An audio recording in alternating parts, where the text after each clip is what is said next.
நன்றிங்க ஐயா. பாமர தமிழும் பண்டித தமிழும் மக்களின் மனங்களை என்றும் ஆட்கொள்கின்றன. இந்த நுட்பத்தை புரிந்து கொண்டவர்கள் தான் பன்னாட்டு மேடைகளையும் தமிழ் அன்னையால் அலங்கரித்து வருகின்றனர். அவர்களில் ஒருவராய் வலம் வந்து கொண்டிருப்பவர் திருமதி பாரதி பாஸ்கர் அவர்கள். தனது உரையை எப்போதும் எடுப்பாக தொடங்கி சுவையாக வளர்த்து தனது பேச்சின் மூலம் சிரிக்கவும் சிந்திக்கவும் சிலிர்க்கவும் வைப்பவர். அவர் மேடை ஏறினால் பட்டிமன்றம் கலகலக்கும், கரவொளியும் நிற்காமல் ஒலிக்கும். நம் பள்ளிக்கு வந்திருக்கும் சிறப்பு பேச்சாளர் எட்ட இருப்போரையும் கிட்ட வந்து கேட்க வைக்கும் வன்மை உடையவர். பல்வேறு விருதுகளுக்கு சொந்தக்காரர்களை மேடையேற்றி கருத்து மலையில் நனைவதற்காக வெற்றி பேச்சாளர் திருமதி பாரதி பாஸ்கர் அவர்களை அன்புடன் அழைக்கிறோம்.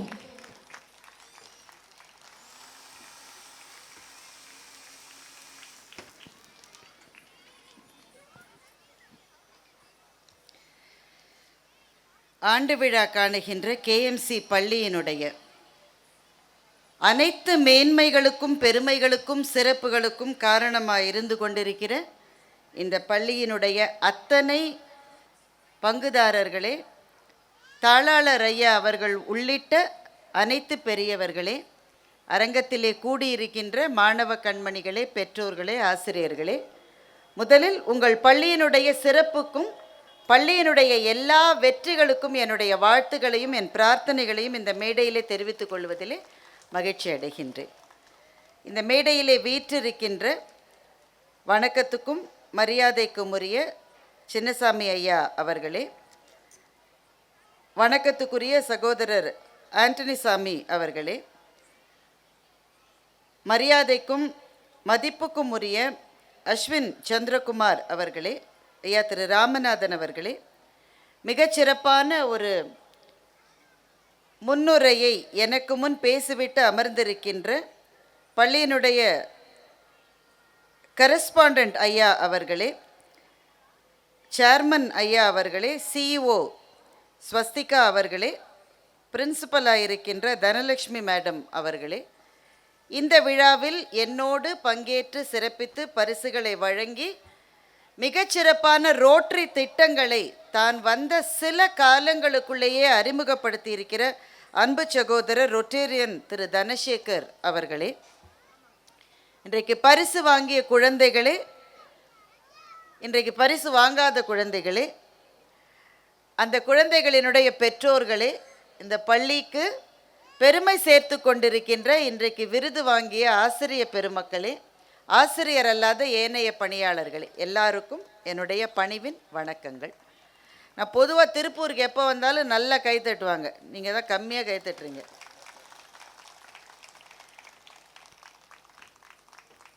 இந்த பள்ளி ஆண்டு விழாவில் பேசுவது என்பது அவ்வளோ ஈஸியான விஷயம் இல்லை.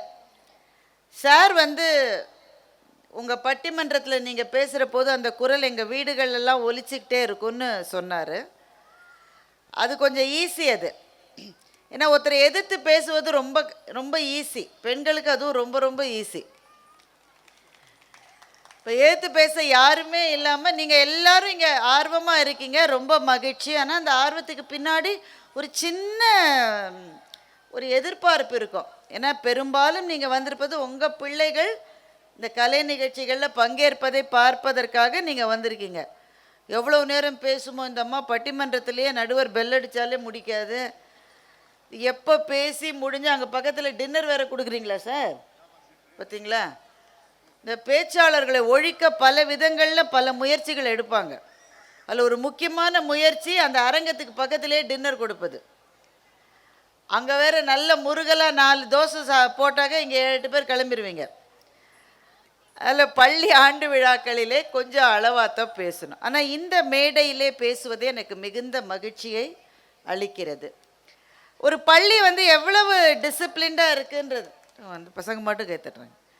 ஒரு பள்ளி எப்படி சிறப்பாக இயங்குகிறது என்பதை 2-3 விஷயத்திலிருந்து நம்ம தெரிந்து கொள்ளலாம்.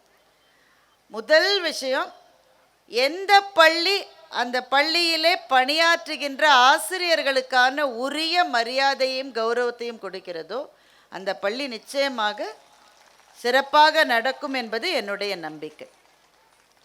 இங்கே ஆசிரியர்களெல்லாம் கூப்பிட்டு அவர்களுக்கான விருதுகளை கொடுத்த போதும் அதே மாதிரி பிள்ளைகளுக்கான விருதுகளை கொடுத்த போதும் உங்கள் பள்ளியினுடைய பிரின்சிபல் எல்லார் பேரும் அவங்களுக்கு தெரிஞ்சிருக்கு. அவங்க பேர் தெரிஞ்சிருக்கு, ஊர் தெரிஞ்சிருக்கு, ஜாதகம் தெரிஞ்சிருக்கு, என்ன படிக்க போகிறாங்க எல்லாமே அவங்களுக்கு தெரிஞ்சிருக்கு. மாணவர்களோடு அவ்வளவு நெருக்கமான ஒரு அன்பு தொடர்பில் இருக்கிற நிர்வாகம் என்பது நல்ல நிர்வாகம். அதே மாதிரி அவங்க மனோகரன் சார் பேசுகிற போதும் 17 வருஷமாக வியாபார நோக்கத்தில் அல்லாது நடத்தப்படுகிற பள்ளி என்று அவர் சொன்னார். அவருக்கு என்னுடைய மனப்பூர்வமான வாழ்த்துக்கள். ஏன்னா இன்னைக்கு நம்ம ஊரில் ரொம்ப பெரிய பிஸ்னஸ்னா கல்வியும் மருத்துவமும் தான். அரசியல் இருக்கவே இருக்காது, சொல்ல வேணாம், எல்லாருக்கும் தெரியும். அது கல்வியும் மருத்துவமும் ரொம்ப பெரிய வணிகமயமாக்கப்பட்டு விட்ட சூழலில் பிள்ளைகளுக்கு ஏதோ ஒன்றை கொண்டு போய் சேர்த்து விட வேண்டும் என்கின்ற துடிப்போடு பணியாற்றுகின்ற பள்ளிகள் வருங்கால தலைமுறைக்கு நல்ல வழிகாட்டுகின்றன. அதனால் அவருக்கும் இந்த பள்ளி மென்மேலும் சிறக்கவும் என்னுடைய வாழ்த்துக்களை திரும்பவும் தெரிவித்துக் கொள்வதிலே மிகுந்த மகிழ்ச்சி அடைகின்றேன்.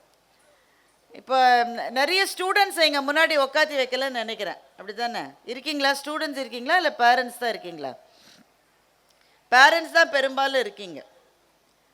1-2 பேர் தான் கை தூக்குறாங்க. அது இன்னும் நல்ல விஷயம். ஏன்னா ஸ்டூடெண்ட்ஸ் நடுவில் பேசுகிறது அதை விட கஷ்டம்.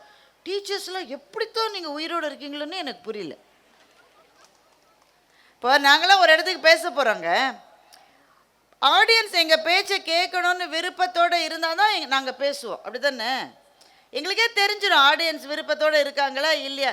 இப்போ நான் பேச போகிறேன், எனக்கு பிறகு ஒரு திரைப்பட நடிகர் பேச போகிறாருன்னா எங்களுக்கே தெரியும் அந்த இடத்துல எங்கள் பேச்சுக்காக விருப்பம் என்பது குறைவாக இருக்கும்னு தெரியும். அப்போ நாங்கள் என்ன சொல்லுவோம், என்ன இப்போ கூப்பிட்டீங்க, நீங்கள் கேட்டால் நாங்கள் பேசுகிறோம், நீங்கள் கேட்கலையா நாங்கள் 5 நிமிஷத்தில் முடிச்சுட்டு போயிடுறோம். அப்படி தானே நாங்கள் இருப்போம். எங்களுக்கு என்ன போச்சு, கூப்பிட்டாங்க வந்தோம் 2 நிமிஷம் பேசினோம் போயிட்டோம். ஆனால் கேட்க விருப்பம் இருக்கோ இல்லையோ 45 நிமிஷம் கழித்து பெல் அடிக்கிற மட்டும் பேசியே ஆக வேண்டிய பேச்சாளர்கள் உலகத்திலே ஆசிரியர்கள் மாத்திரம்தான். பார்த்தீங்களா எவ்வளோ கைதட்டுறாங்கன்னு பாருங்கள். உங்கள் முன்னாடி உட்காந்துருக்கிற பிள்ளைகளையும் கைதட்ட சொல்லியிருக்காங்க. அதனால் அதெல்லாம் ஜோராக கைதட்டு இந்த பிள்ளையெல்லாம். பல பேர் அந்த மேக்கப்போடெல்லாம் இருக்காங்க. அவங்க அப்பா அம்மாக்கெல்லாம் பக்கு பக்குன்னு இருக்கும். கிட்டத்தட்ட காலையில் 10 மணிக்கே வந்திருப்பீங்க. அப்படி தானே? பார்த்தியா தெரியும் எனக்கு. சாயங்காலம் 7 மணிக்கு ப்ரோக்ராம்னாலும் காலையில் எந்திரிச்சோம். அந்த ஸ்கூலில் 10 மணின்னு சொன்னாலும் அந்த பிள்ளை வந்து அம்மாட்ட வந்து 8:30 மணிக்கே வர சொல்லிட்டாங்க எங்கள் மிஸ்ஸுங்க. ஏன்னா அது 8:30ன்னு சொன்னாதான் அவங்க அம்மா வந்து 10 மணிக்கு கொண்டு விடுவாங்க. அதில் 8:30 மணிக்கே வரணும். உடனே அந்த அம்மா கண்டித்து அப்பாட்ட சொல்லியிருக்கோம், இன்னைக்கு மாத்திரம் நீங்கள் லேட்டாக வந்தீங்களோ அப்புறமா நடக்கிறதே வேறு. ஸோ அவங்களும் பதறி பதறி ஃபோன் இன்னெல்லாம் திரட்டிட்டு வந்திருப்பாங்க. சில அப்பா இன்னும் வராத அப்பாக்களுக்கு வீட்டில் இருக்குது. இந்த ஸ்கூலில் வந்து 10 மணிக்கே கொண்டு விட சொன்னாங்க. 7 மணிக்கு தானே ப்ரோக்ராம், எதுக்கு 10 மணி? அதெல்லாம் மேக்கப்லாம் போட அவ்வளோ டைம் ஆகுங்க. மேக்கப்பெல்லாம் போட்டு அதுக்கு ஒரு டிஃபனு ஒரு லஞ்சு எல்லாத்தையும் கொடுத்து அந்த பிள்ளைகள் ஆடுவதையும் பாடுவதையும் பார்க்க வந்திருக்கிறீர்கள். ஓயாமல் ஒரு அம்மா பேசிக்கிட்டே இருந்தால் எவ்வளோ கடுப்பாக இருக்கும். அதனால் இன்றைக்கு என்னுடைய பணி சவாலான பணி. ஆனால் பள்ளி ஆண்டு விழாக்களை பார்க்கிற போது அந்த நாள் ஞாபகம் நெஞ்சிலே வந்ததே, இந்த நாள் அன்று போல் இன்பமாய் இல்லையே அப்படின்னு வாலி எழுதின கவிதை எல்லாருக்கும் நினைவுக்கு வரும். உண்மையிலே மகிழ்ச்சின்னா அந்த நாள் என்னுடைய மகிழ்ச்சி தான். நான் வந்து படித்த பள்ளி ஒரு அரசு பள்ளி, சென்னையில் திருவல்லிக்கேணியில் இருக்கிற பள்ளி.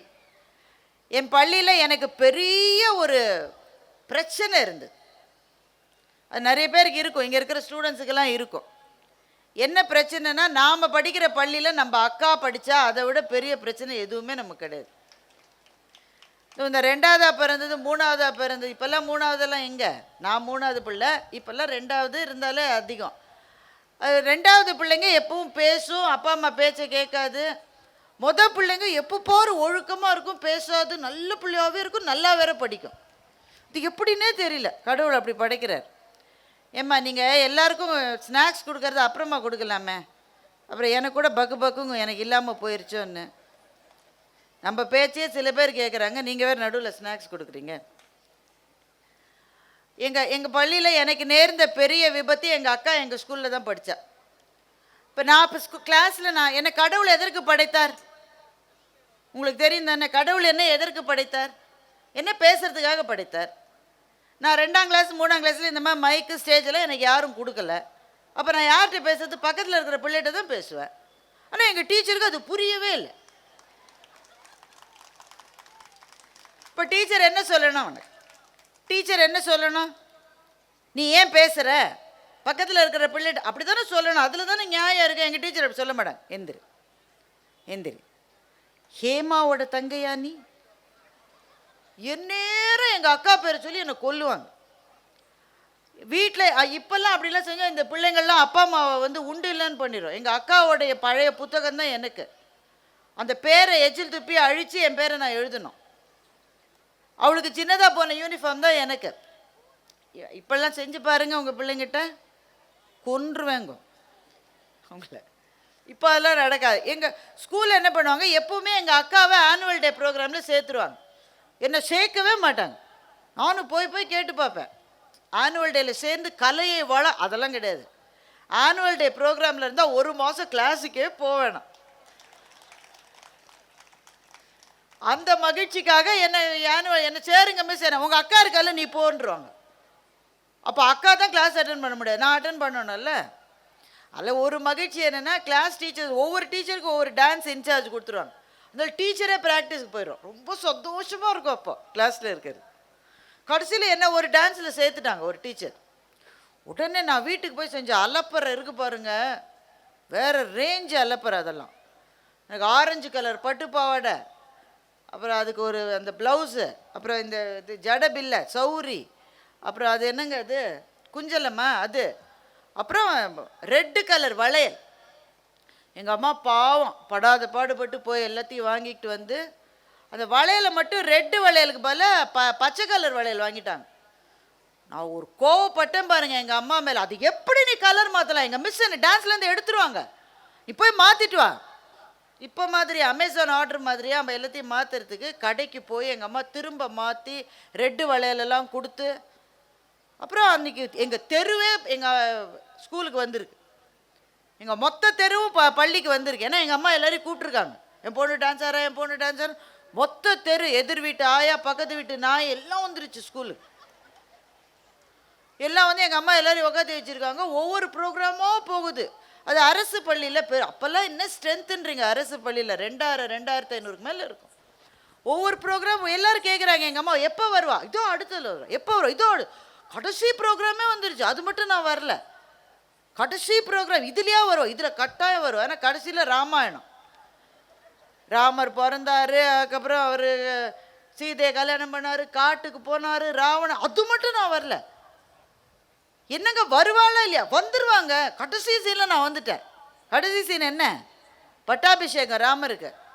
அப்போ யார் சாமரை வீசினது? எவ்வளோ முக்கியமான ரோல் பாருங்க. நான் மட்டும் சாமரை வீசலைன்னா பட்டாபிஷேகம் எப்படி நடக்கும்? இதுக்கு தானாமா ரெட்டு கலர் வளையல் தான் வேணுமாமா. அதில் என்ன மகிழ்ச்சி பார்த்தீங்க என்ன அப்படின்னா, அந்த பருவத்தில் எனக்கு ரொம்ப ப்ராமினெண்ட்டான ரோல் இல்லை அப்படிலாம் நமக்கு தோணவே தோணாது. நம்ம டீச்சர் ஒரு வேலை கொடுத்துட்டாலே மகிழ்ச்சி அடைகிற பருவம் அந்த பருவம். நானும் அதில் இருக்கேன் அப்படின்றத விட மகிழ்ச்சி எதுவுமே கிடையாது.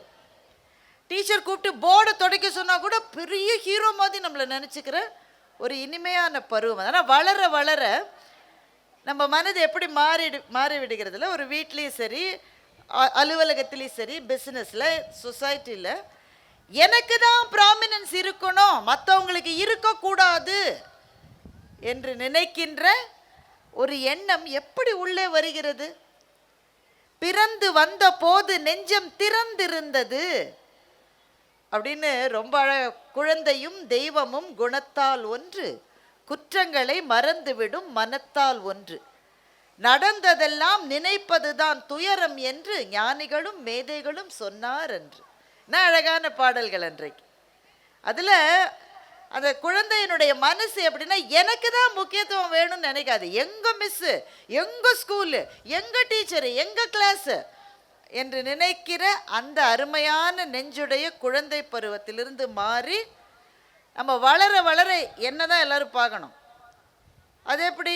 அது எங்கள் உலகத்தில் ரொம்ப அதிகம். இலக்கிய உலகத்தில் ரொம்ப ரொம்ப ஜாஸ்தி. இல்லை, என் கூட பேசுகிற நண்பர் ராஜா அவர்கள் முதன்முறையாக அமெரிக்காவுக்கு போய் ஒரு நிகழ்ச்சிக்காக போனார். அந்த அதை ஒரு புத்தகத்தில் கூட எழுதியிருக்கார் அவர். அப்போ அவருக்கு ரொம்ப எக்ஸைட்டிங்காக இருந்திருக்கும்ல. இப்போ நிறைய தடவை போயிட்டார், என்னை விட நிறைய தடவை அவரை தான் கூப்பிட்றாங்க, நிறைய தடவை போயிட்டார். ஆனால் முதல் முறை போன போது ஒரு பெரிய எக்ஸைட்மெண்ட் இல்லை. அங்கே ஒரு இன்னொரு பெரிய ஆள், அவர் பேர்லாம் நம்ம சொல்ல முடியாது தானே, ரொம்ப பெரிய ஒருத்தர், அவரையும் கூப்பிட்டுருந்தாங்க. அவருக்கு பெரிய ஹோட்டல், பெரிய அறை, எல்லாமே வேறு வேறு கிளாஸ். அது இவருக்கு ஓரளவு நல்லா செஞ்சுருந்தாங்க. இவர் பட்டிமன்றம் நடத்தியிருக்காரு, ரொம்ப நல்லா ரசிச்சிருக்காங்க. உங்களுக்கு தெரியும் அவர் எவ்வளோ நகைச்சுவையாக பேசுவார், எல்லாரையும் சிரிக்க வச்சு நல்ல நிகழ்ச்சியெல்லாம் எல்லாம் முடிஞ்சிருச்சு. அதுக்கப்புறம் அவரும் அந்த பெரியவரும் நிகழ்ச்சியெல்லாம் நடத்திட்டார். கடைசி அந்த வேலிடெக்டரி மாதிரி எல்லாரையும் கூப்பிட்டு நன்றி சொல்லி எல்லாருக்கும் ஒரு ஷீல்டு கொடுங்க.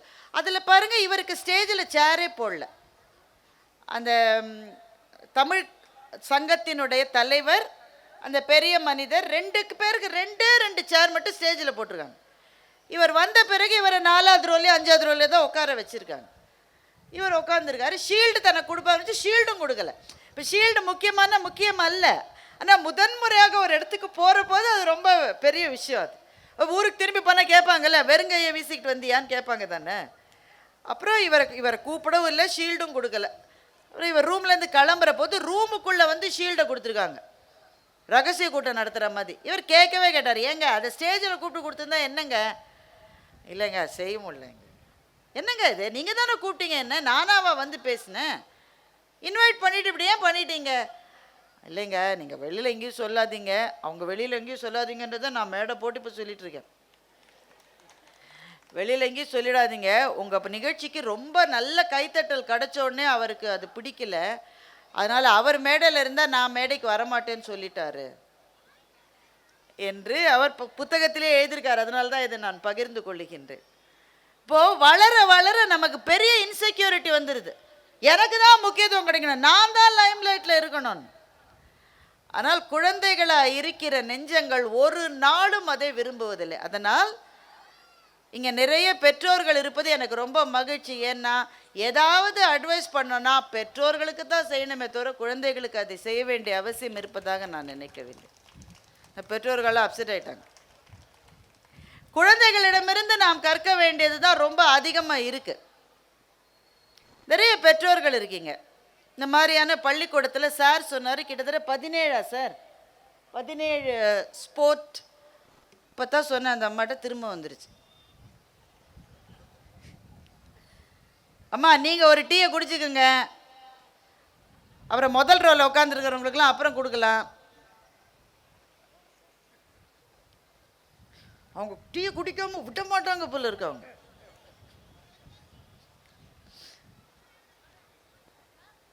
சரி, 17 விதமான ஸ்போர்ட்ஸ் சொல்கிறாங்க. நானே கூட இங்கே வரப்போது, நானும் தனசேகர் சார் வரப்போது பயங்கரமாக பேண்டெல்லாம் கொடுத்து எங்களை வரவே.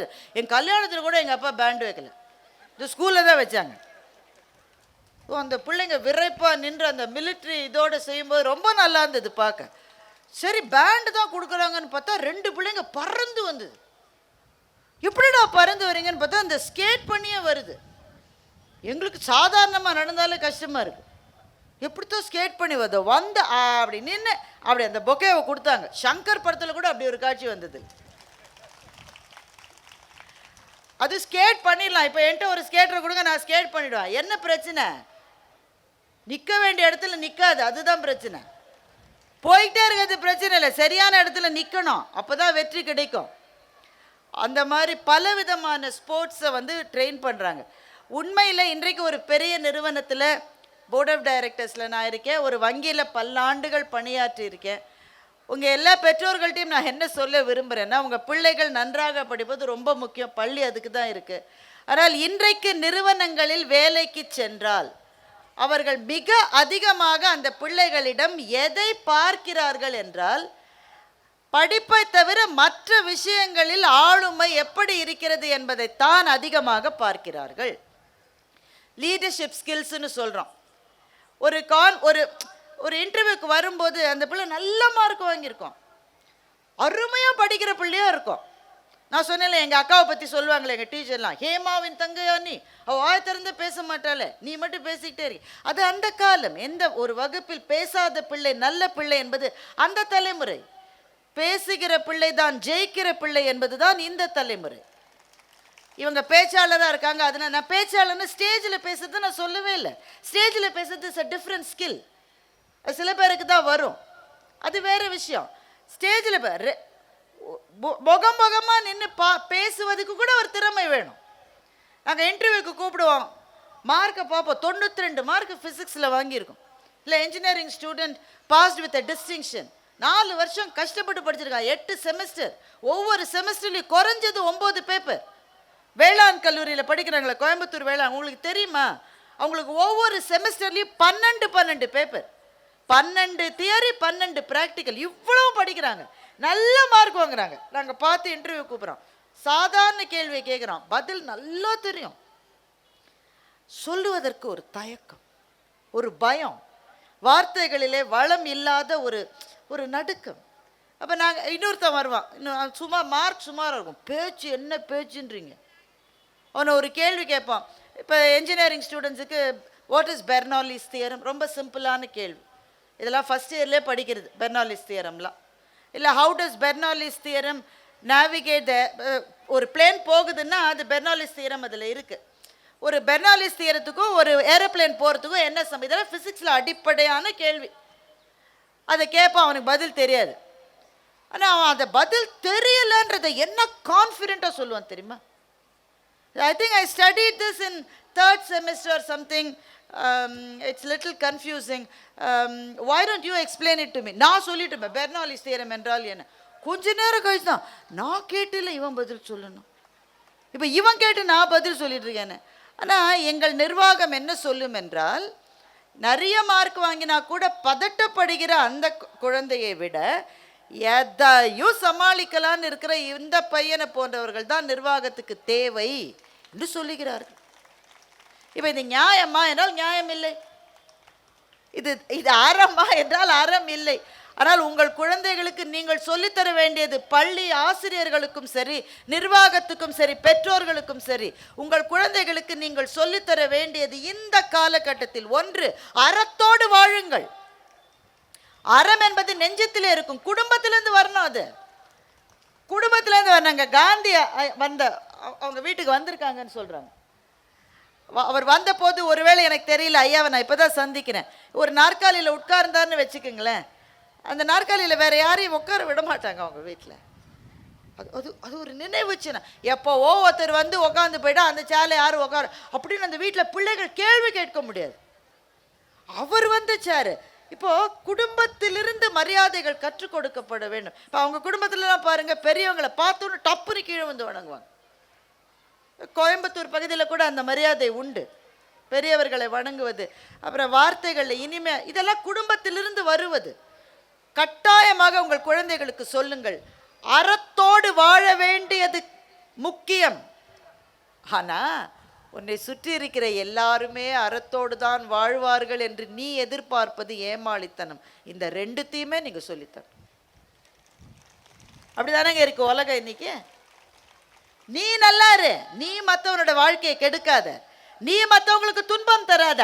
ஆனால் உன்னை சுற்றி இருக்கிற எல்லாருமே அப்படித்தான் இருப்பாங்கன்னு நீ நினைக்காத என்பதை வீடுகளும் சொல்லித்தர வேண்டும், ஆசிரியர்களும் சொல்லித்தர வேண்டும், நிர்வாகமும் சொல்லித்தர வேண்டும். இன்றைய தேதியில் ரொம்ப கஷ்டமான வேலை. நான் மனப்பூர்வமாக சொல்கிறேன், ஒரு பள்ளியில் என்னை கூப்பிட்டு பேச சொன்னதுனால இதை சொல்லலைன்னா, நான் மனப்பூர்வமாக சொல்லுகிறேன், இன்றைய தேதியில் பள்ளி நடத்துவது என்பது நெருப்பின் மீது படுப்பது போன்றது. ரொம்ப கஷ்டம். ஐயா சொல்கிறாரு, டிசிப்ளின் தான் எங்களுக்கு முக்கியம், நாங்கள் அடிக்க கூட அடிப்போன்னு கனவுல கூட நினச்சிடாதீங்க. எங்கள் ஊர்லலாம் ஒரு மிஸ்ஸு சும்மா கையை தூக்கிச்சு, இதோ சரி பண்ண, பையன் சிரிச்சுக்கிட்டே சொன்னால், கையெல்லாம் தூக்காதீங்க மிஸ், நாளைக்கு சன் நியூஸில் வந்துடுவீங்கன்னு. செய்ய முடியாது, அந்த காலம் வேறு. எங்கள் டீச்சர்லாம் எங்களை முட்டி போட வைக்கும், முட்டி போட வச்சா தப்பு இல்லை. என்ன செய்யும், முதல்ல இந்த மாதிரி பிளாட்ஃபார்ம் இருக்கும், அங்கேருந்து போய் மண் எடுத்துகிட்டு வாங்க. எதுக்கும் மண் எடுத்துகிட்டு வர சொல்கிறாங்க, சந்தோஷமாக மண் எடுத்துகிட்டு வரும். அந்த மண்ணை போட்டு அது மேலே முட்டி போட சொல்லும். இன்னைக்கு என்ன பிள்ளைங்க உடனே வீட்டுக்கு போய் அப்பாட்ட சொல்லி அப்பா அம்மா ஆயா எல்லாரும் பள்ளிக்கு நீதி கேட்க வந்துடுவாங்க. நாங்களும் அன்றைக்கி வீட்டுக்கு போய் சொல்லவே மாட்டோம். ஏன் சொன்னால் நீ ஏன் தப்பு பண்ணன்னு வீட்டில் 2 அடி கூடுதலாக விழும், இங்கேயாவது 1 அடி தான் விழும், வீட்டில் 3 அடி கூட விழும். இந்த வம்புக்கு நாங்கள் வாயை திறக்க மாட்டோம். இன்னைக்கு காலங்கள் மாறுகிறது. எது ரைட் எது தப்புன்னு சொல்கிறதுக்கு நான் இல்லை. I am not here to preach anything. இதுதான் சரி அதுதான் தவறுன்னு சொல்கிறதுக்கு நான் ஆள் கிடையாது. உங்ககிட்ட நான் என்ன சொல்கிறேன்னா, காலங்கள் மாறுவதை நீங்கள் புரிந்து கொள்ளுங்கள், புரிந்து கொண்டவர்களாக உங்கள் பிள்ளைகளை வளர்த்தெடுங்கள் என்பதை மாத்திரம் சொல்கிறேன். ஸோ நல்லா படிக்கணுன்றது நான் நெகோஷியபிள். நல்ல மார்க் வாங்கணும். அதுக்கு தான் டீச்சர்ஸ் இருக்காங்க. 7 சென்டம் வாங்கி கொடுத்துருக்காரு உங்கள் கணக்கு டீச்சர். ரொம்ப ஆச்சரியமாக இருக்குது. உங்கள் கம்ப்யூட்டர் சயின்ஸ் டீச்சர், ஒவ்வொருவரும் தமிழ் ஆசிரியர்கள், ஆங்கில ஆசிரியர்கள், கெமிஸ்ட்ரி டீச்சர், ஆர்கானிக் கெமிஸ்ட்ரி சொல்லி கொடுத்த பிறகு சிரிச்ச மாதிரியே இருக்கார். எப்படின்னே தெரியல. என் பொண்ணு ஒரு நாள் கேட்டா, ஸ்கூலில் படிக்கும்போது, அம்மா எனக்கு கணக்கில் டவுட்டுமா. எனக்கு ரொம்ப மகிழ்ச்சி. எனக்கு ஐயோ நீ கணக்கில் டவுட்டு கேட்கறதுக்கு தான்மா நான் என்ஜினியராகவே இருக்கேன். எதில் டவுட்டு? கேல்குலஸ் இல்லையா, ட்ரிக்னாமெட்ரி இல்லையா, அல்ஜிப்ரா இல்லையா, அதிலெல்லாம் டவுட் இல்லை. இப்போ என்ன எதில் டவுட்டு? ஏம்மா மேத்ஸ் மிஸ் மட்டும் எப்பவுமே லீவ் போட மாட்டேன்றாங்க. அப்புறம் அடுத்த நாள் சந்தோஷமாக சார், அம்மா நான் சொன்ன முகூர்த்தம் பாரு, மேத்ஸ் மிஸ் இன்னைக்கு லீவ் போட்டுட்டாங்க. அதுக்கு அடுத்த நாள் வருத்தத்தோடு வந்து சொன்னான், லீவ் போட்டு என்ன பிரயோஜனம், இன்னைக்கு வந்துட்டு பிடி பீரியடை கடன் வாங்கி அவங்க கிளாஸ் நடத்திட்டாங்க. அது என்னவோ தெரியல, எல்லா மேத் டீச்சரும் பிடி பீரியடை கடன் வாங்கி தான் நடத்துகிறாங்க. உங்கள் ஸ்கூலில் அப்படி செய்ய மாட்டிங்களா? ஆமாம் ஆமான்னு ஒரே ஒருத்தர் மட்டும் சொல்கிறாங்க. இன்றைக்கு தேவை நல்ல கல்வி, நல்ல மார்க்கு. அது ஆனால் ஸ்டெப்பிங் ஸ்டோன் தான். அந்த மார்க்கை விட மிக முக்கியமான தேவை, உங்கள் குழந்தைகளுக்கு ஆளுமை திறன் இருக்கிறதா, பேசுகின்ற ஆற்றல் இருக்கிறதா. பேசுகிறதுனா நான் சொன்ன மாதிரி மேடை பேச்சு அல்ல, கம்யூனிகேஷன் எபிலிட்டிஸ். அவன் மனசில் நினைக்கிறத அவனால் தைரியமாக சொல்ல முடியுதா, இதுதான் என்று அறுதியிட்டு நல்ல வார்த்தை. இன்னைக்கு இங்கே ஹெட் பாய் அண்ட் ஹெட் கேர்ள்னு 2 பேர் இங்கே வரவேற்புரை சொன்னாங்க. அப்படி தானே? அப்படி தானேங்க சார்? நல்ல ஆங்கிலம் எழுதி கொடுத்தது தான் படித்தாங்க. ஆனால் எனக்கு என்ன பிடிச்சதுன்னா, அந்த ப்ரொனவுன்சியேஷனில் செயற்கைத்தனம் இல்லாமல் ஒரிஜினலாக இருந்தது. சில இடங்களில் பிள்ளைகளை ரொம்ப நல்லா இங்கிலீஷ் பேச வைக்கிறோன்னு சொல்லி ஓயாமல் இந்த அமெரிக்கன் ஆக்சென்ட் இருக்கிற வீடியோஸ் எல்லாம் பார்க்க வச்சு, அந்த ஆக்சென்ட் நமக்கு எதுக்கு? Your intelligence doesn't lie in your accent. நீ பேசுகிற மொழியிலையோ அந்த மொழியை பேசுகிற ஸ்டைல்லையோ கட்டாயமாக உன்னுடைய அறிவுக்கான எந்த அறிகுறியும் கிடையாது. நேச்சுரலாக பேசணும், அவ்வளோதான். இப்போ மேடைகளில் கூட செந்தமிழ் என்னால் இப்போ பேச முடியாதா?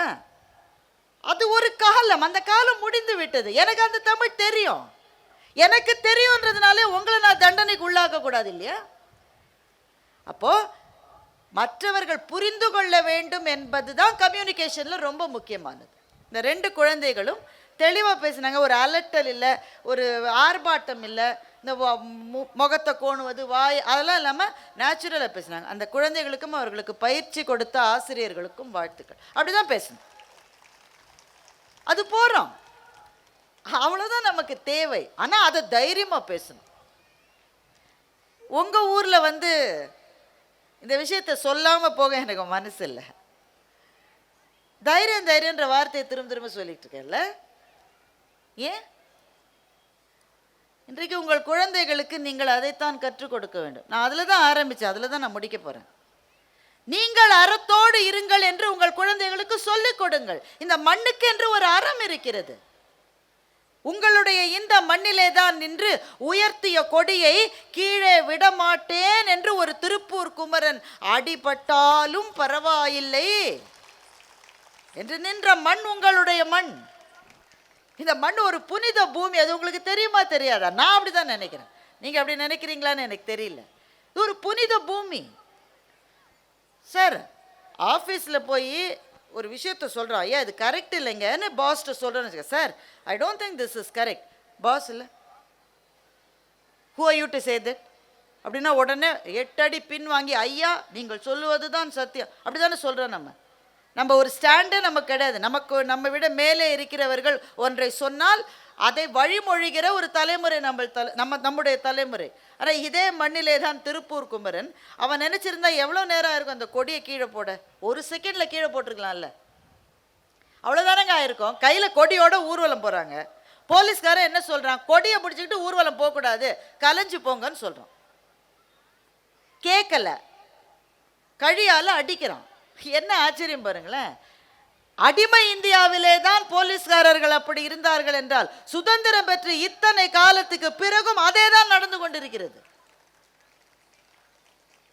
இல்ல? அன்றைக்கு குமரனுக்கு ரொம்ப ஈஸி, கையில் இருக்கிற கொடியை கீழே போட்டுட்டு போயிட்டு அடுத்த நாள் இன்னொரு மீட்டிங்க்கு வந்திருக்கலாம்னு போயிருக்கலாம் தானே. ஆனால் இது என்னுடைய தேசத்தினுடைய சுதந்திரத்துக்கான சின்னம், இதை நான் கீழே விட மாட்டேன் என்று சொல்லி சொத்து சொத்து சொத்துன்னு மண்டை ஓட்டிலேயே அடி வாங்கி மரணித்த குமரனுடைய ஊர் உங்களுடைய ஊர். எனவே இது ஒரு புனித பூமி. குமரனுடைய வீரத்தையும் தியாகத்தையும் இன்றைக்கும் பேசிக் கொண்டிருக்கிறார். அட்லீஸ்ட் என்னமா சில பேராது பேசிட்டு இருக்காங்க. ஐயா வீட்டுக்கு காந்தி வந்திருக்கார், கட்டாயமா அவரை மாதிரியான சில பேர் பேசிக்கிட்டு இருப்பாங்க. ஆனால் பேசப்படாமலே போன வீரமும் தியாகமும் உண்டு. உங்களுக்கு தெரியுமா? குமரனுடைய மனைவி ராமாயி அம்மாள் 90 வயசு மட்டும் உயிரோட இருந்தாங்க. குமரன் மிக இள வயதிலே இறந்து போனார். கணவன் இறந்து போன பிறகு குமரனுக்கு அப்பதான் கல்யாணம் ஆயிருந்தது. அவங்களுக்கு கல்யாணம் ஆகி 1 வருஷம் கூட முடியலன்னு நினைக்கிறேன். ராமாயி அம்மாள் அவங்க அப்பா அம்மா வீட்டில் தான் இருந்தாங்க. அதற்கு பிறகு கிட்டத்தட்ட 70-75 ஆண்டுகள் தன்னந்தனியலாக இந்த மண்ணிலே வாழ்ந்து மரித்து போன ராமாயினுடைய வீரம் திருப்பூர் மண்ணுக்கு அதே மாதிரி பெருமை சேர்க்கக்கூடிய வீரம். இவ்வளவு பெரிய முன்னுரை எல்லாம் எது கொடுக்குறேன்னாக்க, நம்ம குழந்தைகளுக்கு நாம் சொல்லித்தர வேண்டிய ஒரு விஷயம், வாழ்க்கையில் சில சமயம் பிரச்சனைகள் வருண்டாக்கன்னு. ஆசிரியர்கள் இதைத்தான் சொல்லணும். நீங்கள் கெமிஸ்ட்ரி சொல்லிக் கொடுங்க, நீங்கள் பெயிண்டிங் சொல்லிக் கொடுங்க, இதெல்லாம் ரொம்ப நல்ல விஷயம். அதை தாண்டி உங்கள் பிள்ளைகளுக்கு சொல்லித்தர வேண்டியது. உங்கள் நிர்வாகி இருக்கார், இன்னைக்கு ஸ்கூல் நடத்துறது ரொம்ப கஷ்டம் நான் சொன்னேன், நெருப்பில் படுப்பது போல். ஏன்? ஒரு சின்ன பிரச்சனை வந்தால் கூட பற்றி எரிகிறது. பஸ் இருக்குன்னு நினைக்கிறேன் ஸ்கூலில், கடைசி பஸ்ஸில் கடைசி பிள்ளை வீட்டுக்கு போகிற மட்டும் பள்ளியினுடைய நிர்வாகி அவர் சார் தூங்க முடியாது. ஒரு பஸ்ஸு 1/4 மணி நேரம் லேட்டுன்னா அவ்வளோதான், அவருக்கு சாப்பாடு இறங்காது, தண்ணியும் குடிக்க முடியாது. என்னாச்சு என்னாச்சு என்னாச்சுன்னு பதறி. மிக கஷ்டமான வேலை. நிர்வாகியினுடைய வேலையை விட கஷ்டமான வேலை ஆசிரியர்களினுடைய வேலை. காரணத்தை நான் ஏற்கனவே சொல்லிட்டேன். எங்கள் தலைமுறையில் ஆசிரியர்களுக்கு they had responsibility and authority. பொறுப்பும் இருந்தது, உரிமையும் இருந்தது. அடிக்கலாம், கண்டிக்கலாம், திட்டலாம். இன்றைக்கு ஆசிரியர்களுக்கு பொறுப்பு தான் இருக்கிறதே தவிர அதிகாரம் கிடையாது. எங்கள் ஆசிரியர் மன உளைச்சலை ஏற்படுத்தினான்னு ஒரு மாணவன் எழுதிட்டான். அதனால் நான் தற்கொலை செய்து கொள்கிறேன். நல்ல வேலை தற்கொலை செய்து தற்கொலையை அவன் செஞ்சுக்க போல, லெட்டர் தான் எழுதியிருக்கான். அவனை பிடிச்சி அந்த டீச்சரை கூப்பிட்டு எல்லாரும் விசாரிக்கிறான். மன உளைச்சல் ஏற்படுத்தினா போல என்ன செஞ்சீங்க? அந்த டீச்சர் யோசிச்சு பார்க்குது. நான் ஒன்றுமே செய்யலைங்க, கெமிஸ்ட்ரி தாங்க சொல்லி கொடுத்தேன். நன்றாக யோசித்து சொல், மன உளைச்சல் ஏற்படுவது போல என்ன செய்தாள்? அப்புறம் அந்த பையனையே கூப்பிட்டு, டீச்சர் மன உளைச்சல் ஏற்படுத்துகிற மாதிரி என்னடா செஞ்சாங்க? படின்றாங்க. படின்னு சொன்னாலே மன உளைச்சல் வந்துருச்சுன்னா அந்த டீச்சர் அப்புறம் என்ன தான் செய்யும்? ஆனால் இதற்கு நடுவிலே தான் உங்கள் பிள்ளைகளை நீங்கள் சென்டம் வாங்க வச்சு, ஓரளவு நன்றாக படிப்பு வருகிற பிள்ளைகளை சென்டம் வாங்க வைப்பது ஒன்றும் பெரிய விஷயம் கிடையாது. அவனே படிச்சுப்பான், எப்படியுமே அவன் மேலே வந்துடுவான். அது வராத பிள்ளைகளையும் நீங்கள் நல்ல தேர்ச்சி பெற வைக்கிறீர்கள் என்றால், அதனால்தான் நான் சொன்னேன், அந்த ஆசிரியர்களை கௌரவிக்கிற ஒரு நிர்வாகம் இருப்பது இந்த பள்ளியினுடைய அணிகலன்களுள் ஒன்று என்று நான் சொன்னேன். அப்போ நிர்வாகத்துக்கு கஷ்டம், ஆசிரியருக்கு கஷ்டம். அதை விட யாருக்காவது கஷ்டமாக இருக்குன்னா பிள்ளைகளுக்கு கஷ்டம். நீங்கள் சொல்லித்தரதெல்லாம் கிளாஸில் கேட்டுகிட்டே இருக்கேன். சாமானியமா அது? எவ்வளோ அசைன்மெண்ட்டு, எத்தனை டெஸ்ட்டு. +2 வந்த உடனே உலகமே அட்வைஸ் பண்ணோம், இந்த 1 வருடம் உன் வாழ்க்கையில் முக்கியமான வருடம், இந்த 1 வருஷம் நீ நல்லா படிச்சுட்டு நான் கண்டி அப்புறம் நீ கவலையே பட வேணும். போய் அத்தனையும் எல்லா வருஷமும் அடிதான் வாங்கணும், எல்லா வருஷமும் கஷ்டம்தான். படிக்கிற அந்த பிள்ளைகள், ஏன்னா நாம் படிக்கிற பதிலாக நமக்கு ஒரு டிஸ்ட்ராக்ஷனும் கிடையாது, படிக்கிறத தவிர நிஜமாவே வேலை கிடையாது. அதனால தான் கதை புத்தகங்களை படிக்கிற பெரிய வாய்ப்பு நமக்கு கிடைத்தது. புத்தகங்களை படிக்கிற வாய்ப்பே அவங்களுக்கு கிடையாது. ஏன்? Screen time is too much. என் நேரமும் அதுக்குள்ளே போயிட்டேன்னா விலகி வர முடியல அவனால். இவ்வளவு டிஸ்ட்ராக்ஷன் அவனுக்கு கொடுத்து அதுக்கு மேலே படின்றோம். அதுக்கப்புறம் படித்த மாதிரியே சிரிச்சுட்டு ஐஐடியிலலாம் அட்மிஷன் வாங்கியிருக்கான்னா மாணவர்களாக இருப்பது மூன்றாவது கஷ்டம். அப்போ நிர்வாகத்துக்கு கஷ்டம், ஆசிரியர்களுக்கு கஷ்டம், மாணவர்களுக்கு கஷ்டம். இதை விட கஷ்டம் இருக்கானா இருக்கு. யாருக்கு? இங்கே இருக்கிற பெற்றோர்களுக்கு. எல்லாத்தையும் விட பெரிய கஷ்டம் அவங்களுக்கு தான், எல்லாத்தையும் விட. ஏன்னா இந்த உறவுகளினுடைய பரிமாணங்கள் மாறிக்கொண்டே வருகிறது. கடுமையாக பேச முடியாது பிள்ளைகள்கிட்ட, கொஞ்சிக்கிட்டேவும் இருக்க முடியாது. ஹவு டு டூ குட் பேரண்டிங்னு இன்ஸ்டாவில் ஒரு இன்ஃப்ளூயன்சர் ஒரு பொண்ணு கிளாஸ் நடத்துது. புரியுதா நான் சொல்லுது உங்களுக்கு? இன்ஸ்டாவில் ஒரு பொண்ணு how to be a good பேரண்ட்னு கிளாஸ் நடத்துது. அதுக்கு 1,00,000 ஃபாலோயர்ஸ். அந்த பொண்ணை பற்றி நான் தேடி பார்த்தா அதுக்கு 22 வயசாகுது, அதுக்கு இன்னும் கல்யாணமே ஆகல. அது சொல்லுது எப்படி நல்ல நீ பெற்றோராகவே ஆலியம்மா, நாங்கள்லாம் அடி வாங்கி உத வாங்கி 2 பிள்ளையை பெற்று படாத பாடுபட்டு அதுக்கு திருமணம் செஞ்சு கொடுத்து இவ்வளவு செஞ்ச நாங்கள் பேரண்டிங்கை பற்றி சொல்ல பயப்படுறோம். ஒரு விதமான தயக்கம் இல்லாமல் you know what good parenting இஸ்னு 1 மணி நேரம் பேசுது. அதுக்கு 1,00,000 ஃபாலோ. நம்ம வீடியோ போட்டால் 5 பேர் பார்க்குறோம். பெற்றோர்களுக்கு எல்லாரும் அட்வைஸ் பண்ணிக்கிட்டே இருக்காங்க. எப்படி நல்ல பெற்றோராக இருப்பதுன்னு அவங்களுக்கு தெரியல. உழைப்பதற்கு ஓட வேண்டி இருக்கிறது, வியாபாரத்தில் வெற்றி பெற ஓட வேண்டி இருக்கிறது. நீங்கள் சில பேர் விவசாயிகளாக இருப்பீங்க, எப்போ மழை வரும்னு தெரியாத ஒரு சீசனாலிட்டி சேஞ்சஸ்க்கு நடுவில் எவ்வளவு துயரங்களை விவசாயிகள் சுமந்து கொண்டு வாழ்ந்து கொண்டிருக்கிறார்கள். இப்போ குடும்பத்தினுடைய பொருளாதாரத்தை பார்க்கணும், வீட்டுக்காரம்மாவை கவனிச்சுக்கணும், அப்பா அம்மாவை பார்க்கணும், பிள்ளைகளையும் கவனிக்கணும். இவ்வளவு பெரும் சுமைகளை தாங்கி கொண்டிருக்கிற பெற்றோர்களே, இன்னும் ஒரு சுமையை தயவு செய்து தாங்கி கொள்ளுங்கள். அதுதான் இப்போ நான் உங்களுக்கு கொடுக்க போகிற அட்வைஸ்லாம் கிடையாது. நானும் உங்களுமே பேரண்ட்டு தான். அட்வைஸில் ஒரு ஷேரிங் தான். உங்கள் பிள்ளைகள்கிட்ட ஒரே ஒரு விஷயத்த சொல்லுங்கள். நீங்கள் ஃபோன் வச்சுக்கூடாது, உங்கள் மகன் அல்லது மகள் கையில் ஃபோன் இருக்கக்கூடாது. உங்கள் வீட்டுக்காரமாக இருக்கணும், அவங்க கையிலையும் ஃபோன் இருக்கக்கூடாது. டிவி ஆஃப் பண்ணிவிடுங்க. அன்றைக்கி ஒரு நாள் சோறு இல்லைன்னா பரவாயில்ல, வெளியில் போய் சாப்பிட்டுக்கலாம், வர வச்சுக்கலாம். உங்கள் பையன்ட்டையோ பொண்ணுகிட்டையோ சொல்லுங்கள், ஒரு 10-15 நிமிஷம் நம்ம பேசணும்ப்பா. உடனே பயப்படும், ஐயோ என்ன ஆறு. ஏன்னா பல பிள்ளைகளுக்கு என்ன பயம்னா, அப்பா ஆரம்பிக்கும் போது இதே திருப்பூருக்கு கையில் நான் 10 ரூபாவோடு வந்தேன்னு தான் ஆரம்பிப்பார். அவன் சொல்லுவான், இதை நீ 100வது தடவை சொல்கிறப்பா, முடியலப்பா. முதலே சொல்லிவிடுங்க, நான் திருப்பூருக்கு வந்த கதையை சொல்ல மாட்டேன். ஏன்னா வீட்டுக்காரமாகவும் அதே பயம்தான். அந்த அம்மா என்ன சமைச்சாலும் அவர் எங்கள் அம்மா செய்கிற மாதிரி இருக்காது. எங்கள் அம்மா அந்த காலத்தில் புளியே இருக்காது, இருந்தாலும் ஒரு குழம்பு புளி இல்லாமல் எப்படி குழம்பு வச்சேன். பக்கத்து வீட்டில் கடை வாங்கியிருக்கேன் அந்த அம்மா. நான் அம்மா பெருமையா இதெல்லாம் இல்லைன்றத முதல்ல சொல்லிவிடுங்க. இன்றைக்கி நான் பேச போகிற விஷயம் புதுசு, எனக்கு ரொம்ப பேச தெரியாது, தெரிஞ்சதை சொல்கிறேன். எல்லாரும் சேர்ந்து உட்காந்து ஒரு 10 நிமிஷம் பேசுங்க. உங்களால் பேச முடியலன்னா உங்கள் பிள்ளைகளினுடைய ஆசிரியர்களை விட்டு பேச சொல்லுங்கள். உங்களுக்கு பேச சில சமயம் முடியாது, பிள்ளைங்கள்ட்ட நம்ம என்ன சொல்ல நினைக்கிறோன்றது கம்யூனிகேட் ஆகாது. டீச்சர்ஸ்கிட்ட சொல்லுங்கள். என்ன விஷயம் சொல்லணும்? ஒன்றே ஒன்று தான், வாழ்க்கை எப்போவுமே மகிழ்ச்சியாக இருக்கும்னு நினைக்காதரா கண்ணு. அப்பா அம்மா நல்லா பார்த்துக்குறோம், ஸ்கூல் நல்லா பார்த்துக்கிறாங்க. ஆனால் ஒரு நாள் இந்த ஸ்கூலை விட்டு வெளியில் போய் தானே ஆனோம். நீ +2 முடித்த பிறகு நான் தினம் பையன் மாட்டிக்கிட்டு இதே ஸ்கூலுக்கு தான் வருவேன், நீ வர முடியாது. அடுத்த கட்டத்துக்கு போகணும். காலேஜ் நல்லா இருக்கும், நல்லா தான் படிப்ப, நீ காலேஜ்லேயே இருக்க முடியாது, அடுத்த கட்டத்துக்கு போகணுமே. எல்லாமே இனிமையாக இருக்காதும்மா. நம்ம எதிர்பாராத துயரங்கள், சோகங்கள், சோதனைகள் வரும்.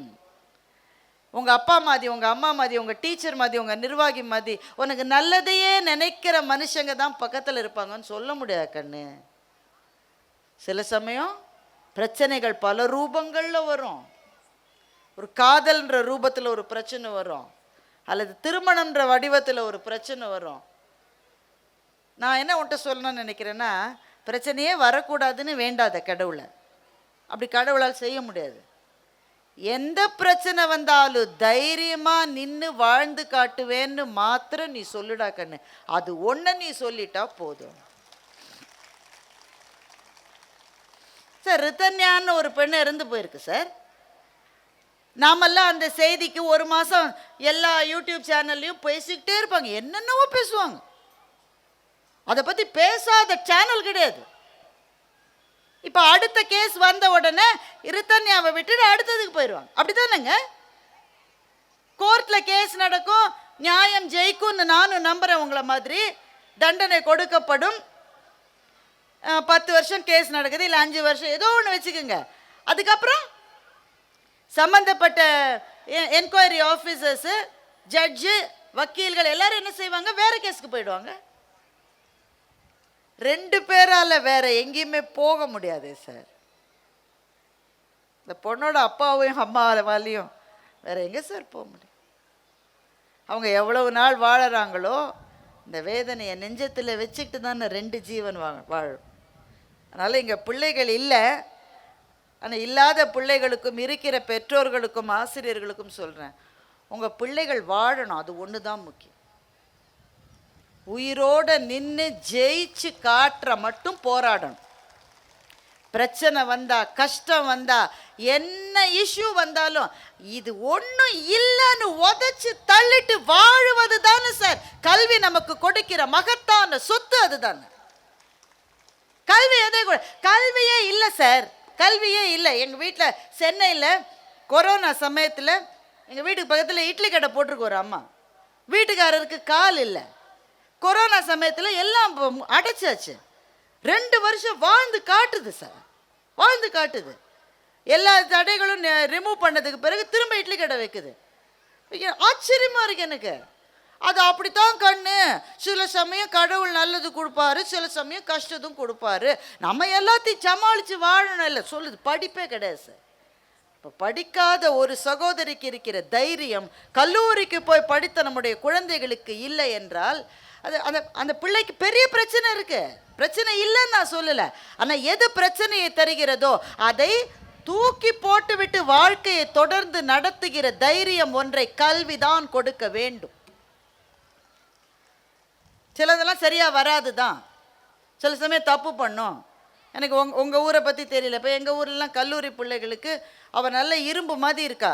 ஃபேஸ்புக்கில் விடாமல் ஒருத்தர் ரிக்வெஸ்ட் அனுப்பிச்சிக்கிட்டே இருக்கான். You are so beautiful, you are so beautiful, you are so beautiful. ஒரு சமயம் இல்லை, ஒரு சமயம் சின்ன அந்த வயசு அப்படி விழுந்துடுறாங்க. ஏதோ ஒரு தப்பே ஒன்று நடந்து போகுது. தவறு நடக்கக்கூடாது, ஆனால் நடந்துருச்சுன்னு வைங்களேன். அதை சில சமயம் சாக்கடையில் விழுந்துடுறோம், உடனே காலையாக வெட்டிடுறோம். நல்லா அலம்பிக்கிட்டு சாமி கோயிலுக்கு கூட போகிறோம் தானே. அப்படிதான் வாழ்க்கையில் சில சமயம் பிரச்சனைகள் வரும். அதை விட்டுட்டு நல்ல மனசையும் உடம்பையும் தெம்பாக்கிக்கிட்டு அடுத்ததுக்கு போய் வாழ்ந்து காட்டுகிற தைரியத்தை கல்வி நமக்கு கொடுக்க வேண்டும். இதைத்தான் பெற்றோர்களான நீங்கள் எதை குழந்தைகளுக்கு சொல்லிக் கொடுப்பது, எதை வேணால் சொல்லிக் கொடுங்க. எதை நீங்கள் சொல்லிக் கொடுக்காவிட்டாலும் ஒன்றை சொல்லிக் கொடுங்கள். நின்று ஜெயிப்பதுதான் வெற்றியே தவிர நிற்காமல் அழுவது வெற்றி அல்ல என்பதை குழந்தைகளுக்கு சொல்லிக் கொடுங்கள். ஒன்றுமே இல்லாதவங்கெல்லாம் வாழ்ந்துடுறாங்களே, எல்லாம் இருக்கிறவங்க ஏன் சார் வாழாமல் போகணும்? வாழ்க்கைன்னு அவ்வளவு எளிமையா? கிடைக்காத மானுட பிறவி நமக்கு கிடைத்திருக்கிறது. அல்ல பிரச்சனை வந்தால் பிரச்சனையை விட்டு பாதகம் செய்பவரை கண்டால் நாம் பயம் கொள்ளலாகாது பாப்பா. மோதி மிதித்து விடு பாப்பா, அவர் முகத்தில் உமிழ்ந்து விடு பாப்பான்னு எங்க மகாகவி பாரதி பாப்பாவுக்கு எழுதியிருக்கானே. தப்பு செய்யவனை பார்த்தா துணிச்சலா எதிர்த்து கேட்கிற தைரியம் ஒன்று தான் நம்ம பிள்ளைகளுக்கு வேணும். நீ வாழ்க்கைக்கு வேணாம் போடான்னு சொல்லிட்டு போற அந்த துணிச்சல் நம் பிள்ளைகளுக்கு வேணும். உங்களுக்கு ஆண் குழந்தைகள் இருந்தால் அந்த ஆண் குழந்தைகளுக்கு சுயமரியாதை என்பது நானே என்னுடைய சம்பாத்தியத்தில் என் மனைவியை வைத்து காப்பாற்றுவதுதான் என்ற ஒரு பாடத்தை நீங்கள் சொல்லிக் கொடுங்க. அதுதான் தேவை. எல்லாவற்றையும் விட நிறைவாக பெற்றோர்களுக்கு நான் சொல்லுவது, சில பேர் நீங்கள் வசதியாக இருக்கலாம், சில பேர் வசதி இல்லாதவங்க, எனக்கு தெரியல. உங்களுக்கு வசதி இருக்கோ இல்லையோ, உங்கள் பிள்ளைகளுக்கு ஒருவேளை வெளியூர்களில் படிக்கிற வாய்ப்பு கிடைத்தால் தயவு செஞ்சு அனுப்புங்க. இந்த அம்மா எதேதோ சொல்லிட்டு போச்சுன்னு சில பேர் கோபமாக வரும். நான் தயவு செய்து உங்கள் பிள்ளைகளுக்கு வெளியூர்களில் படிக்கிற வாய்ப்பு கிடைத்தால் அனுப்பி வையுங்கள். வீடு என்பது ரொம்ப பாதுகாப்பானது. அதில் இருக்கிற போது வெளி உலகத்தினுடைய எதுவுமே தெரியாமல் வளர்ந்துடுறாங்க. கொஞ்ச நாள் வெளியில் ஒரு 2 வருஷம், ஒரு 3 வருஷம், 1 வருஷம் உங்கள் பிள்ளைகளை தயவு செய்து அனுப்புங்கள். அது சொல்லித் தருகிற வாழ்க்கை பாடத்துக்கு எதுவுமே நிகர் கிடையாது. அதான் அவங்கள உறுதியாக்கும். இன்றைக்கு நம்மை சுற்றி இருக்கிற வாழ்க்கையில் பிள்ளைகளுக்கு தேவை உறுதி. பிள்ளைகளுக்கு நிறைவாக ஒன்றே ஒன்று, உங்கள் அப்பா அம்மாவுக்கு நீங்கள் ஏதாவது செய்யணும்னு ஒருவேளை விரும்பினா, எல்லாரும் விரும்புறதில்லை இப்போ, ஒருவேளை விரும்பினால் அப்பாவுக்கு ஒரு ஃபோனு, அம்மாவுக்கு ஒரு பட்டுப்புடவை, இதெல்லாம் அவங்களுக்கு தேவையில்லை. அவங்களுக்கு தேவை ஒரே ஒரு விஷயம், இந்த ஸ்கூல் முடித்து அவங்க போகிற அன்றைக்கி இந்த கரஸ்பாண்டன்ட் சாரோ மேடமோ யாராவது ஒருத்தர் அந்த பெற்றோரை பார்த்து நல்ல பிள்ளை உங்கள் பிள்ளை அப்படின்ற ஒரு வார்த்தை, மார்க்குக்காக மாத்திரம் இல்லை, நல்ல இப்போ பெஸ்ட் ஹாஸ்டலர்னு ஒரு பையனும் ஒரு பொண்ணு அவார்டு வாங்கியிருக்கு. ஹாஸ்டல்லேருந்து சேட்டை பண்ணாமல் இருந்ததுக்காக அவார்டு வாங்கியிருக்கு. இப்போ சுற்றி இருக்கிற எல்லா பிள்ளையும் சேட்டை பண்ணியிருக்கும், இவன் சேட்டை பண்ணாமல் இருக்கான். அப்படி ஒரு வார்த்தை அந்த அப்பா அம்மா காதில் விழுந்தா அதை விட பெற்றோர்களுக்கு மகிழ்ச்சி தருவது எதுவுமே கிடையாது. எனவே இந்த பள்ளி மாத்திரம் அல்ல, எல்லா பள்ளியிலும் சொல்ல வேண்டிய செய்தி, பிள்ளைகள் நல்லா படிக்கணும், நல்லா இருக்கணும், இறைவன் அருளால் நல்லா இருப்பாங்க, ஒன்றுத்துக்கும் கவலைப்படாதீங்க, கடவுள் நம்ம கூட இருக்காங்க. சில சமயம் சின்ன சின்ன பிரச்சனை வரும். அம்மா ஒரு அடி தவறி வச்சு கொஞ்சம் ஸ்லிப் ஆயிட்டாங்க, உடனே எவ்வளவு கைகள் நீண்டு அவங்கள எழுப்பி அவங்கள உட்காத்தி வச்சு அவங்களுடைய நல்ல ஆசி இந்த மேடையையும் இந்த பள்ளியையும் இந்த மாணவர்களும் அவங்க மனசு வாழ்த்திக்கிட்டே தானே இருக்கும். சின்ன சின்ன பிரச்சனைகள் வந்தால் பயந்துடல, அதுக்கப்புறமா அவங்க நல்ல தைரியமாக எழுந்து போய் அந்த சேரில் உட்காந்த காட்சியை நீங்கள் பார்த்தீங்க. ஸ்லிப்பாகி விழுந்த ஒருத்தர் எழுந்து உட்காருகிற அளவு தைரியம் முதிய வயதில் கூட அந்த அம்மாவுக்கு இருக்குன்னா, இளம் பிள்ளைகள் ஏன் வாழ்க்கையை பார்த்து பயப்படணும்? தைரியமாக எழுந்து நில்லுங்க. தைரியத்தை தவிர பெரிய விஷயம் எதுவுமே கிடையாது. இந்த பள்ளி 17வது ஆண்டில் மலர்ந்திருக்கிற இந்த பொழுதில் என் நெஞ்சிலிருந்து வருகிற அன்போடு நான் என்னுடைய பிரார்த்தனையை பதிவு செய்கிறேன். இந்த பள்ளியும் ஆசிரியர்களும் நிர்வாகமும் பெற்றோர்களும் மாணவ செல்வங்களும் மேன்மேலும் வளர்ந்து உயர்ந்து சிறக்க கடவுளினுடைய நல்லாசியை வேண்டி இந்த நல்ல வாய்ப்பை எனக்கு கொடுத்ததற்காக திரும்பவும் உங்களுக்கு நன்றி சொல்லி முடிக்கிறேன். வணக்கம்.